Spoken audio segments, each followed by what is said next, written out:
किसी भी chemical reaction को बैलेंस करने का मेन रीजन होता है law of conservation of mass.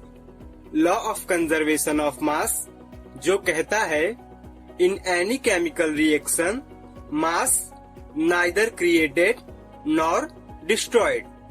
इस लॉ का सिंपल सा मीनिंग है कि किसी भी केमिकल रिएक्शन में रिएक्शन होने से पहले रिएक्टेंट का जितना मास होगा उतना ही मास रिएक्शन होने के बाद प्रोडक्ट का होगा।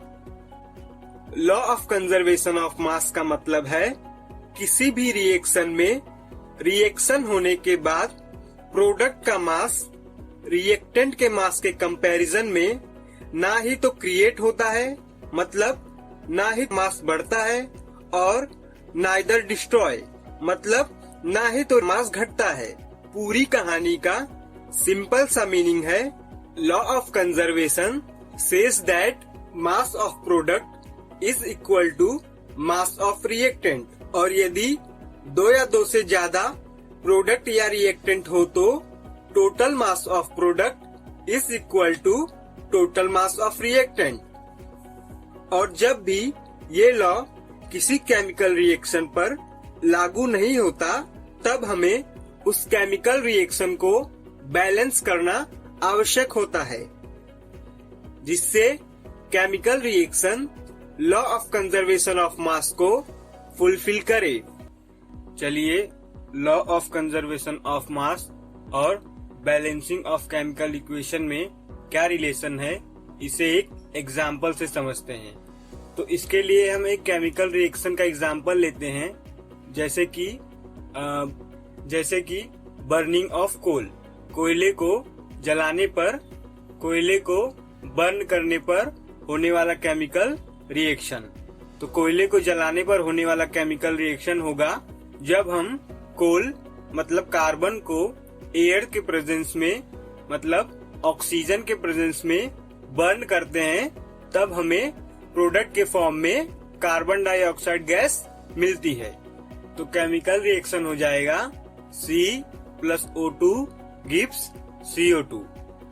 बिकॉज ऑफ केमिकल रिएक्शन में ओनली कार्बन और ऑक्सीजन है, इसीलिए हम सिर्फ कार्बन और ऑक्सीजन को ही डिस्कस करेंगे। As all of we know that carbon का एटॉमिक मास होता है 12 और ऑक्सीजन का मास होता है 16। तो according to this left hand side में रिएक्टेंट का टोटल मास क्या होगा? तो लेफ्ट हैंड साइड में रिएक्टेंट का टोटल मास हो जाएगा कार्बन जिसका मास है 12 प्लस ऑक्सीजन जिसका मास है 16।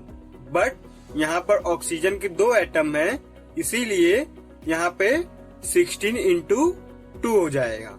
तो ऑक्सीजन का टोटल मास हो जाएगा 32। तो 12 plus 32 which is equal to 44। तो रिएक्टेंट का टोटल मास हो जाएगा 44। वहीं राइट हैंड साइड में प्रोडक्ट में देखो कार्बन और ऑक्सीजन के बीच कोई साइन नहीं है तो प्लस का साइन होगा। जब किसी कंपाउंड में 2 या 2 से ज्यादा एटम हो तो उन सभी के बीच प्लस का साइन होता है। तो कार्बन और ऑक्सीजन के बीच प्लस का साइन होगा। तो उस हिसाब से राइट हैंड साइड में कार्बन जिसका मास है 12 प्लस ऑक्सीजन जिसका मास है 16, बट यहाँ भी 2 ऑक्सीजन है, इसीलिए ऑक्सीजन इसका mass 16 into 2 which is equal to 32 होगा। तो राइट हैंड साइड में प्रोडक्ट का टोटल मास हो जाएगा 12 plus 32 which is equal to 44। तो रिएक्टेंट का टोटल मास 44 और प्रोडक्ट का टोटल मास 44। तो यहाँ पर देखने पर मिलता है कि प्रोडक्ट का टोटल मास इक्वल है रिएक्टेंट के टोटल मास से। तो by law of conservation of mass ये केमिकल रिएक्शन, ये केमिकल इक्वेशन बैलेंस है। चलिए इसकी जांच करते हैं कि यह केमिकल रिएक्शन बैलेंस है कि नहीं। लेफ्ट हैंड साइड में रिएक्टेंट के साइड में कार्बन का 1 एटम प्रेजेंट है और ऑक्सीजन का 2 एटम प्रेजेंट है। वहीं बात करें राइट हैंड साइड की, प्रोडक्ट के साइड में कार्बन का 1 एटम प्रेजेंट है और ऑक्सीजन का 2 एटम प्रेजेंट है। तो इस केमिकल रिएक्शन में रिएक्टेंट के साइड में जितने कार्बन और ऑक्सीजन के एटम हैं, उतने ही एटम प्रोडक्ट के साइड में भी हैं। तो ये केमिकल रिएक्शन बैलेंस है।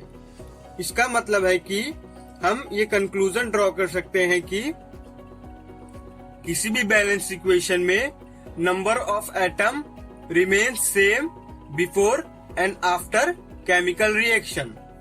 रिएक्शन होने से पहले रिएक्टेंट के साइड में जितने नंबर ऑफ एटम प्रेजेंट होंगे, उतने ही नंबर ऑफ एटम रिएक्शन होने के बाद प्रोडक्ट के साइड में प्रेजेंट होंगे। यहाँ पर जैसे रिएक्शन होने से पहले कार्बन का 1 एटम और ऑक्सीजन का 2 एटम प्रेजेंट है, और रिएक्शन होने के बाद भी कार्बन का 1 एटम और ऑक्सीजन का 2 एटम ही प्रेजेंट है, तो ये केमिकल रिएक्शन बैलेंस है।